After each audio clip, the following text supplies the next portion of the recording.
Luffy is sun god Nika. But இந்த சாப்டரில் புது சன் காடை வந்து நம்ம வந்து பார்க்குறோம். யார் இந்த புது சன் காட் அண்ட் இந்த சன் காட் ஏன் மக்களை வந்து கேஜ்குள்ளே அடைச்சி வைக்கணும் அண்ட் அனிமல்ஸ் எல்லாம் வந்துட்டு காட்ஸ்ன்னு சொல்லி மக்களை நம்ப வைக்கணும். இது மாதிரி நிறைய கேள்விகள் இந்த சாப்டர் மூலமாக எழுந்திருக்கு. அதெல்லாம் என்ன அப்படிங்கிறத இந்த வீடியோவில் கிளியர் கட்டாக பார்க்க போகிறோம். தமிழ் அனிமே ரசிகர்களுக்கு வணக்கம். வாங்க அதிசயங்களும் அற்புதம் நினைஞ்சு அனிமே வேர்ல்டுக்கு நம்ம போகலாம். இது one piece chapter 1128 complete breakdown. போன சாப்டர் எங்கே முடிஞ்சதோ அங்கேருந்து இந்த சாப்டர் ஸ்டார்ட் ஆச்சு. பிக் ஸ்டெயின் கேசில் கொலாப்ஸ் ஆகிட்டு இருக்கு. அங்கேருந்து ஸ்டாகர்ஸ் எல்லாருமே கீழே இறங்கி போயிட்டுருக்காங்க. சாஞ்சி நாமியை ஹோல்ட் பண்ணிகிட்ருக்கான். நான் காண்பது கனவா இல்லை நனவான்னு சொல்லிட்டு அவனுக்கு ஒரு கொஸ்டின்.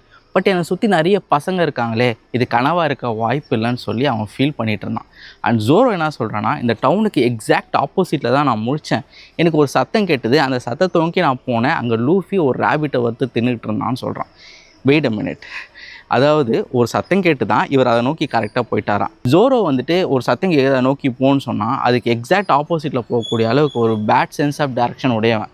அவன் எப்படி கரெக்டாக ஒரு சத்தம் கேட்டு அதை நோக்கி போயிருக்க முடியுங்கிறதே எனக்கு ஒரே டவுட்டாக இருந்துச்சு. லூஃபி ஊசாப்பை பார்த்து இந்த கேட் லயன் திங்கை நீயவே ஹேண்டில் பண்ணியிருக்க முடியும் தானேன்னு சொல்லி கேட்டிருந்தான். அதுக்கு ஊசாப் வந்துட்டு நான் முழிக்கும் போதே அந்த கேட்டோட வாயில் தான் முழிச்சேன்னு சொல்லி ரீசன் சொல்லிகிட்டு இருந்தான். இதுவுமே எனக்கு வியடாக தான் பட்டுச்சு. ஏன்னா Luffy is not a person who will father about something like this. அவன் வருவான், காப்பாற்றுவான், போயிடுவான். பட் ஸ்பெசிஃபிக்காக கேட்டும் போது நம்மளுக்குள்ளே இருக்க அந்த கேள்வியை அட்ரஸ் பண்ண மாதிரி இருந்துச்சு. உங்களுக்கு இந்த கேள்விகள்லாம் இருக்குதானே, எனக்கு அது புரியுது. இது எல்பாஃபா இருக்குது, இது ஊசாப்போடா இருக்குது. நான் ஆல்ரெடி அவன் மேலே கான்சன்ட்ரேட் பண்ண ஸ்டார்ட் பண்ணிட்டேன்னு நம்மக்கிட்ட சொன்ன மாதிரி எனக்கு ஃபீல் ஆச்சு. அண்ட் ஆல்சோ லூஃபியோட பிலீஃப் வந்து ஊசாப்புக்கு ஒரு பிளாட் பாயிண்ட்டாக இருக்கும்னு நினைக்கிறேன். நம்மளை இவன் இவ்வளோ நம்புறானே, இந்த நம்பிக்கைக்கு நம்ம எதனா பண்ணணும்னு சொல்லி இந்த ஆட்களை அவன் பெருசாக ஏதாச்சும் பண்ணுறதுக்கு வாய்ப்புகள் இருக்குது. ஊசாப் ஒரு நல்ல பாயிண்ட் சொல்லியிருந்தான். நம்ம போட்டிருக்க ட்ரெஸ் எல்லாருமே வாரியர்ஸ் ஆஃப் எல்பாஃப் போட்டிருக்க ட்ரெஸ் மாதிரியே இருக்குது. ஆனால் ஹியூமன் சைஸ்க்கு அவங்க எதுக்கு ட்ரெஸ்ஸை தைக்கணும் அப்படின்னு சொல்லி கேட்க, அண்ட் நாம் என்ன சொல்லியிருந்தான்னா, ஒருவேளை நம்ம எல்லாருமே ஜெயன்ஸாக மாறிட்டோமோ என்னமோ, அங்கே இருக்க ட்ரீஸ் எல்லாம் பாரு, இது எல்லாமே ஃபேக்கு அப்படின்னு சொல்லி அவள் பேசிக்கிட்டு இருந்தா. அண்ட் ஜோரோ என்ன சொல்லியிருந்தான் அப்படின்னா, நம்மக்குள்ளேயே இப்படி டவுட் பண்ணுறதுக்கு பதிலாக நான் வரும்போது டவுனில் நிறைய பீப்புளை பார்த்து அவங்ககிட்ட போய் கேட்டு தெரிஞ்சுக்கலாம்ல.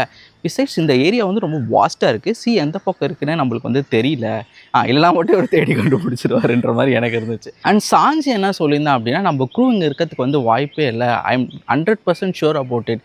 எப்படி இப்போ அவ்வளோ ஷூராக சொல்கிறேன்? ஏன்னா என்னோட ரேடரை வந்து ராபின் வந்துட்டு பிக் பண்ணலன்னு சொல்லியிருந்தான். இந்த மாதிரி ஓல்டு ஒன் பீஸ் வைஸ் வந்து த்ரூ அவுட் இந்த சாப்டர் வந்து இருந்துச்சு. இவங்களுக்குள்ளே நடக்க அந்த ஷினானிகன்ஸ் மூலமாக அந்த நாஸ்டாலஜியா வந்துட்டு எனக்கு ஃபீல் ஆச்சு. சரி, டவுன் பீப்புள் யார்கிட்டயாச்சும் கேட்போம் அப்படின்னு சொல்லி போகும்போது எதிர்க்க ஒருத்தர் வந்து வந்துட்டு இருக்காரு, வண்டியில் வந்துட்டு இருக்காரு. பட் கிட்ட வரதான் வந்துட்டு தெரியுது அது வந்து வண்டி கிடையாது, கிராஸ் ஹாப்பர்னு சொல்லி. நான் போன சாப்டரில் சொல்லியிருந்தேன் இல்லையா, குலிவர்ஸ் ட்ராவலை வந்து வந்து ரெஃபரன்ஸ் பண்ணி நிறைய விஷயம் பண்ணுறாரு அப்படின்னு சொல்லிட்டு.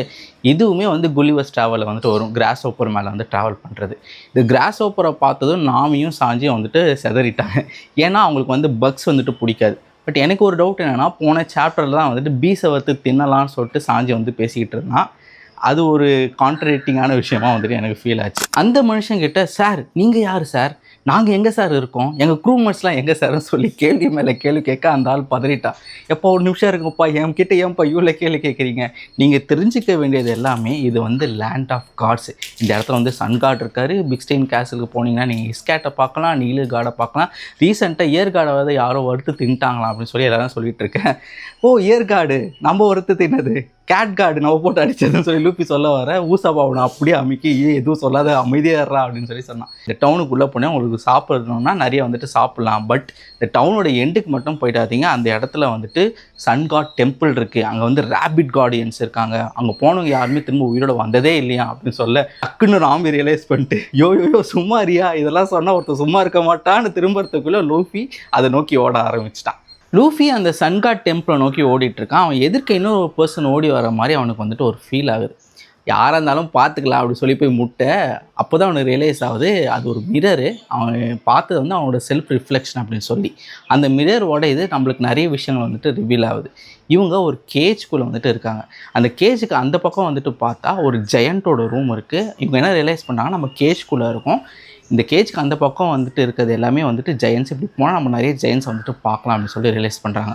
அந்த டைமில் தான் ஒரு குரல் வந்துட்டு கேட்குது, அது சாப்பரோட குரல். கைஸ் அது நீங்கள் தானே என்னை வந்து காப்பாற்றுங்க அப்படின்னு சொல்லி கேட்க போயிட்டு சாப்பரை காப்பாற்றுறாங்க. அண்ட் நாமி வந்து சாப்பருக்கு ஒரு பெரிய ஹக் கொடுத்துட்டு இந்த ஹக்குக்கு வந்து இவ்வளோ பில்லுன்னு சொல்லி சாப்பருக்கு கொடுக்கும்போது உசாப் என்ன சொல்கிறாங்கன்னா, இங்கே இருக்க க்ளோஸ் எல்லாமே வந்துட்டு ஹியூமன்ஸோட க்ளோஸு, ஹியூமன்ஸோட சைஸில் வந்துட்டு இருக்குது. அண்ட் இந்த கிராஃப்ட்மேன்ஷிப்லாம் வந்துட்டு பாருங்களேன் வேறு லெவலில் இருக்குது. இந்த சன்காட் பர்சன் வந்து ரொம்ப ஒரு ஸ்கில்லான பர்சனாக இருக்கணும்னு சொல்லிட்டு ஃபீல் பண்ணுறான். அந்த கேஜ் இங்கே எவ்வளோ வருஷமாக இருக்குது, எவ்வளோ வருஷமாக இந்த பீப்புள் இங்கே அடப்பட்டிருக்காங்க, இந்த பீப்புள் இங்கேயே பிறந்து இங்கேயே வாழ்ந்துகிட்டு இருக்காங்களா, ஏன் சன்காட் இதெல்லாம் பண்ணணும்? அண்ட் சாப்பருக்கு மட்டும் ஏன் தனி ட்ரீட்மெண்ட்? எனக்கு என்ன ஃபீல் ஆச்சுன்னா, இவனுக்கு அனிமல் மேலே ஒரு தனி கேர் இருக்குது. ஏன்னா அனிமல்ஸை வந்து காட்ஸ் மாதிரி போர்ட்ரே பண்ணுறான். சாப்பர் யார்? ஒரு animal who ate a human food. அதனால தான் சாப்பரை மட்டும் தனியாக பிடிச்சி வச்சுருக்கான்னு நினைக்கிறேன். இது ஒரு சீத்ரூ மிரர், அதாவது வெளியில் இருக்கிறவங்களால உள்ளே இருக்கிறவங்கள பார்க்க முடியும், பட் உள்ளே இருக்கிறவங்களால வந்துட்டு வெளியில் இருக்கிறவங்கள வந்துட்டு பார்க்க முடியாது. ஸோ இதை பார்த்தோன்னே சாஞ்சிக்கு சில ஐடியாஸ் வந்துட்டு வருது. And Nami is very furious about it. ஜெயன்ஸே நம்மளை வந்து அடைச்சி வைக்கணும், அவங்களுக்கு இது ஒரு சிக்காவியா, பீப்புள் அடைச்சி வச்சு அவங்கள வேடிக்கை பார்க்கணும்னு சொல்லிட்டு ஜோரோக்கு ஒரு கேள்வி ஏற்படுது. அண்ட் ஊசப் என்ன சொல்கிறான், இது எல்லாத்துக்குமே ஆன்சர் தெரியணும்னா நம்ம யார்கிட்ட கேட்டு தெரிஞ்சுக்கணும். உள்ளே போயிட்டு அந்த பீப்புள் கிட்ட கேட்போம், ஜெயன்ஸ் கிட்ட கேட்கறதுக்கு பதிலாக ரொம்ப ஈஸியாக இருக்கும்னு சொல்கிறான். சரி திரும்ப உள்ளே போயிட்டு பீப்புள் கிட்ட கேட்கலான்னு நினைக்கும் போது அந்த இடத்துல ஒரு பெரிய ஸ்னேக் வருது, அது இவங்களை அட்டாக் பண்ணுது. ஸ்னேக் மட்டும் இல்லை, ஒரு 3 ரேட்ஸ் வருது, ஒரு பெரிய க்ரோ வருது, எல்லாமே மான்ஸ்டர் சைஸில் இருக்குது. அதுக்குள்ளே இவங்க ஃபைட் பண்ண ட்ரை பண்ணுறாங்க. இவங்க சண்டை போட்டுட்டு இருக்கையில் அந்த சத்தம் கேட்டு ஒரு கேரக்டர் வந்து அந்த ரூமை நோக்கி வந்துக்கிட்டு இருக்கு. இந்த கேரக்டரை தான் சன்கார்டுன்னு சொல்கிறாங்க. எந்த அளவு உண்மை நம்மளுக்கே வந்துட்டு தெரியும். இந்த சன்கார்ட் கேரக்டர் வந்துட்டு டிஎஸ்கல் போட்டு ஒரு மாதிரி கூலான டிசைனோடு இருந்தது, கையில் ஸ்டாஃப்லாம் வச்சுட்டு இருந்தது, பார்க்கவே பயங்கரமாக வந்துட்டு இருந்துச்சு. இந்த கேரக்டர் ஒரு காரிடாரில் நடந்து வந்துட்டு இருந்துச்சு. இதே மாதிரி நிறைய ரூம்ஸ் அந்த காரிடாரில் வந்துட்டு இருந்துச்சு. எனக்கு என்ன ஃபீல் ஆச்சுன்னா, ஒவ்வொரு ரூம்லேயும் இதே மாதிரி ஒரு கேஜ் கட்டி பீப்புளை வாழ வச்சுட்டு இருக்கானான்னு ஃபீல் ஆச்சு. அந்த ஃபேக் சன்கார்டு வந்து அந்த கதவை திறக்கும் போது அவருக்கு ரியலைஸ் ஆகுது, இவனுங்க அவரோட டெம்பிளையே வந்துட்டு கொளுத்திட்டானுங்க, அந்த ரேவனை வெட்டிட்டானுங்க, அந்த ஸ்னேக் அடித்து போட்டானுங்க. அந்த ஸ்னேக்கை இவர் வந்து ஹில்மன் காண்டர்னு சொல்லியிருந்தார். அண்ட் அந்த ரேவனை வந்துட்டு மூகின் அப்படின்னு சொல்லியிருந்தார். இது ஆப்வியஸ்லி நார்ஸ் ரெஃபரன்ஸ் தான். Jormungandr, world serpent. இதை பற்றி டீட்டெயிலாக நம்மளோட எல்ப் ஆஃப் தியரி வீடியோவில் வந்து பேசிடணும். It's high effort video, well made video. நீங்கள் இப்போ வரையும் அதை பார்க்கலன்னா அதை செக் பண்ணி பாருங்கள். அந்த வீடியோக்கான லிங்க்கை வந்து டிஸ்கிரிப்ஷன் வந்து கொடுத்துருக்கேன். அண்ட் இந்த ரேவனை வந்துட்டு மூகின் அப்படின்னு சொல்லியிருந்தான். ஓடினுக்கு வந்து 2 ரேவன் இருக்குது. ஒன்று வந்து யூகின் அண்ட் இன்னொன்று வந்து மியூனின். இது ரெண்டுத்தையும் கம்பைன் பண்ணி வந்து மூகின் அப்படின்னு சொல்லிட்டு அந்த ரேவனை வந்து கூப்பிட்டுருந்தான். லூஃபி இந்த கிரியேச்சர்ஸ் கூட சண்டை போடும் போது கியர் 5 ஃபார்முக்கு வந்து போயிருந்தான். இன்ட்ரெஸ்டிங்லி இந்த கியர் 5 ஃபார்ம் அப்போ ஒரு விஷயம் வந்துட்டு நோட் பண்ண முடிஞ்சிச்சு. என்னென்னா, யூஸ்வலி கியர் 5 ஃபார்முக்கு வந்து லூஃபி போகிறான் அப்படின்னா அவனோட அவுட்ஃபிட் வந்து சேஞ்ச் ஆகிடும். ஃபார் எக்ஸாம்பிள் நீங்கள் த்ரூ அவுட் எக்கேட் வந்து பார்த்தீங்கன்னா அவன் ஃபியூச்சரிஸ்டிக் அவுட்ஃபிட்டில் வந்துட்டு இருப்பான். பட் கியர் 5 ஃபார்முக்கு போகும்போது அந்த அவுட்ஃபிட் வந்து மாறிடும். பட் இந்த வாட்டி என்ன நடந்துச்சுன்னு பார்த்தீங்கன்னா, எல்ப் ஆஃப் அவுட்ஃபிட்டில் அவன் ஒரு ஹெல்மெட் போட்டிருப்பான். அந்த ஹெல்மெட்டில் வந்து ஆன்ஸ் இருக்கும் இல்லையா. இந்த கியர் 5 ஃபார்ம் அப்போ வந்துட்டு அந்த ஹெல்மெட் போயிடுச்சு. பட் அந்த ஹார்ன்ஸை வந்துட்டு அந்த முடி மூலமாகவே பண்ணியிருந்தான், which looks interesting and cute. அது நல்லா இருந்துச்சு பார்க்க. அதே மாதிரி அவன் போட்டது அந்த க்ளோக்குமே வந்துட்டு அப்படி தான் இருந்துச்சு. It doesn't change it. எனக்கு என்ன ஃபீல் ஆச்சுன்னா, இந்த கியர் 5 ஃபார்முக்கு போகும்போது அவன் சன்கார்ட் நீக்கா வந்துட்டு மாறான் இல்லையா, அது வந்து எல்பாஃப்லேருந்து தான் உருவாச்சு. சன்கார்ட் நீக்கா இஸ் ஃப்ரம் எல்பாஃப், ரைட்? ஸோ அந்த அவுட்ஃபிட்டை அந்த ரூட் வந்து அக்செப்ட் பண்ணிக்குதோ அப்படின்ற மாதிரி எனக்கு ஃபீல் ஆச்சு. ஸோ இந்த சன்கார்ட் கிட்டேருந்து எஸ்கேப் ஆக திரும்ப இவங்க அந்த கேஜ்குள்ளேயே வந்துட்டு போகிறாங்க. போகும்போது குறுக்க அந்த பூனை வந்துட்டு வருது. போன சாப்டரில் அடித்தோம்ல அந்த பூனை இவங்களை பார்த்துட்டு கோபமாக கத்த, அது மண்டையிலேயே அடுத்த பேனலையே போட்டு அது பேடி உட்காந்து எஸ்கேப் ஆக ட்ரை பண்ணாங்க. ஆமி அந்த ஜெயண்ட் ரூமில் ஒரு மேப்பை தேடி கண்டுபிடிச்சிருக்கா. அந்த மேப் வந்து இந்த கேஜோட மேப்பு. இதே மாதிரி ஆப்போசிட்டில் ஒரு மிரர் இருக்குது. அந்த மிரரை உடைச்சா அது பின்னாடி ஒரு வால் இருக்குது, அதையுமே உடைச்சா நம்ம ஃப்ரீயாக வெளியில் போயிடலாம் அப்படின்னு சொல்லி இவங்க முடிவு பண்ணுறாங்க. அந்த பூனை மேலே உட்காந்து எஸ்கேப் ஆக ட்ரை பண்ணுறாங்க. அந்த ஜெயண்ட் வந்துட்டு இவங்களை துரத்திட்டு வராங்க. அப்படியே அந்த சாப்டர் வந்து முடிஞ்சிருந்தது. இந்த ஃபேக் சன்கார்டு வந்து டியரோட ஸ்கல் போட்டிருந்தால இது ஒன் பீஸில் ஆல்ரெடி ஒரு 3 இடத்துல வந்து ரெஃபரன்ஸ் பண்ணியிருக்காங்க. எனக்கு தெரிஞ்சு அது என்னென்ன அப்படின்றத வந்துட்டு பார்ப்போம். ஃபஸ்ட்டு வந்து ஹைருதீனோட ஷிப்பு நாகுல்ஃபார். இது வந்து நார்ஸ் மித்தாலஜியில் வர ஒரு ஷிப்பு. ஹியூமன்ஸ் இறந்ததுக்கு அப்புறமா அவங்களோட ஃபிங்கர் நெயில்ஸ், டோ நெயில்ஸ் எல்லாம் எடுத்து அது மூலமாக பில்ட் பண்ண ஒரு ஷிப்புன்னு சொல்லி சொல்லுவாங்க. இந்த ஷிப்பில் ஏறி தான் மான்ஸ்டர்ஸ் வந்து ராக்னராக் அப்போ வந்துட்டு பேட்டில் வந்து பண்ணாங்க காட்ஸ் கூட அப்படின்னு சொல்லி சொல்லுவாங்க.